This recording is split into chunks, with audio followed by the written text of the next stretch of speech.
My name is Catherine. Sitting in this hallway outside the conference room, I'm still in a state of shock. The weight of what just happened is pressing down on me, and my mind is racing back to the series of events that led me here. Just moments ago, I was in that room, facing my adoptive parents, Victor and Diana Hill. The atmosphere was tense as Gerald Thompson, the attorney, was about to read my grandfather's will. Victor sat there, his hands clasped tightly on the table, his eyes fixed on the folder in front of Gerald. Diana had a fake smile plastered on her face, but I could see the unease in her eyes. Then, Gerald dropped the bombshell. He said that before the distribution of assets, there was a sealed letter from my grandfather, Henry Stone, to be read aloud. He picked up the cream-colored envelope with my grandfather's handwriting and began to read. I learned that I was not adopted through the agency Victor and Diana had always told me about. In fact, I'm Henry Stone's biological granddaughter. My father, Leo, died in a plane crash 6 months before I was born. My mother, Lily, a young and struggling woman, couldn't take care of me alone. So, she made a private arrangement with the Hills, who were distant relatives of hers, to raise me. Grandfather Henry only found out the full truth about my parentage 5 years after my adoption when Lily reached out to him. But by then, Victor and Diana had made it clear that any attempt for him to have a relationship with me would be met with resistance. They had the legal upper hand, and he didn't. So, he watched me from afar. He sent me birthday cards that I sometimes got and sometimes didn't.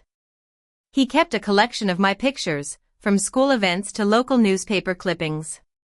He even wrote me letters that he never sent, which are now part of my inheritance. And 20 months ago, he changed his will.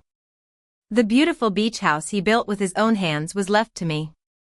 His savings account, which had a whopping $2,500,000, went to me. A large piece of farmland that had been in the Stone family for 4 generations was also mine. There were small bequests to a local charity he supported and to an old friend who helped him in his later years. Victor and Diana got nothing. As Gerald read these words, Diana's pen dropped to the table with a clatter. Her face was a mask of horror, as if she was watching her carefully laid plan crumble before her eyes. Victor let out a low growl and pushed his chair back, standing up abruptly. Just then, the door opened, and 2 police officers walked in. My mechanic, Stella, had called them. She found that the fuel line of my car had been deliberately tampered with. It wasn't completely cut, but it was damaged in such a way that it would have failed on the highway, where I wouldn't have been able to save myself. The officers had all the evidence, the description of the people seen around my car, and the timeline. Victor and Diana collapsed into their chairs, the weight of their long-hidden secrets finally crushing them. I didn't say a word to them. There was nothing left to say. I picked up my bag, thanked Gerald, and walked out into the hallway, finally knowing where I truly came from. Let me rewind to that fateful morning. It was the day of my grandfather's will reading. I woke up with a heavy feeling in my chest, a sense of dread that I couldn't shake. Grandfather Henry had passed away 4 weeks ago in the beach house he'd lovingly built. He was the kind of man who always had a kind word and a warm smile. Losing him had left a huge hole in my heart. But life goes on, and the attorneys had scheduled the will reading for 10 a.m. So, I got dressed by 8:30, keys in hand, ready to face whatever was coming. I lived about 50 minutes away from the law office, which meant I needed to leave by 9:20 at the latest. My car, a silver SUV that I'd owned for 5 years, was parked in the driveway. I grabbed my coat, locked the front door, and stepped out into the cool November air. The sky was a dull gray, with clouds threatening to pour down rain.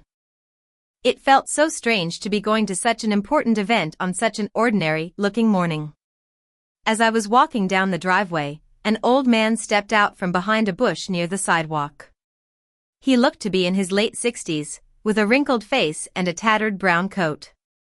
He was holding a thermos in his hands like it was a precious treasure. I vaguely recognized him. He'd been sleeping near the park bench at the end of my street for the past few weeks. I'd given him a sandwich once. "Don't take that car," he said in a calm but firm voice. I stopped in my tracks, not because I was scared, but because there was something about his tone that made me pause. It was too certain for a random warning from a stranger.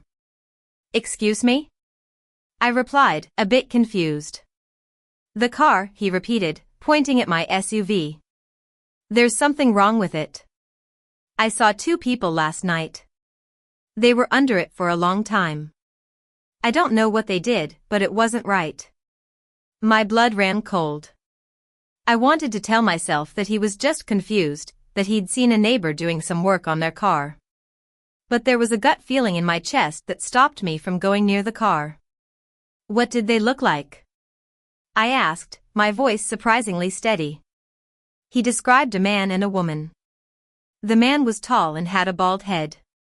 He was wearing a black windbreaker. The woman was short with curly red hair. They parked a few houses down, walked to your car with a flashlight, and spent about 25 minutes under it. Then they just left without a word. I knew right away who they were. Victor and Diana. They were the only ones who knew what time I was leaving that morning because Diana had called me the night before, casually asking me when I was heading to the attorney's office. I'd told her 9:20, thinking she was just being nice. I called a cab and decided not to touch my car. I stood on the sidewalk, my arms crossed, as memories of Victor and Diana flooded my mind. All those Christmases, the birthday gifts that always felt a bit impersonal, the years of a relationship that always seemed a bit off, like there was a hidden agenda. I also called Stella, my trusted mechanic who ran a shop 3 miles away. I asked her to come and check my car while I was gone. I gave her the spare key and told her to look into every detail. She asked me if I was okay, and I said I wasn't sure yet. The cab arrived at 9:32. I got in and we drove through the gloomy streets towards the law office. Sitting in the back seat, I couldn't stop thinking about the old man with the thermos. Without any reason to care about me, he had probably saved my life. I had no idea what was waiting for me at the law office. I didn't know what my grandfather had left behind, who else would be there, or why Victor and Diana were so desperate to stop me from getting there that they'd risked tampering with my car. But now, after all that has happened, I know that I'm finally stepping into a new chapter of my life, as a woman who knows her true family and her rightful place.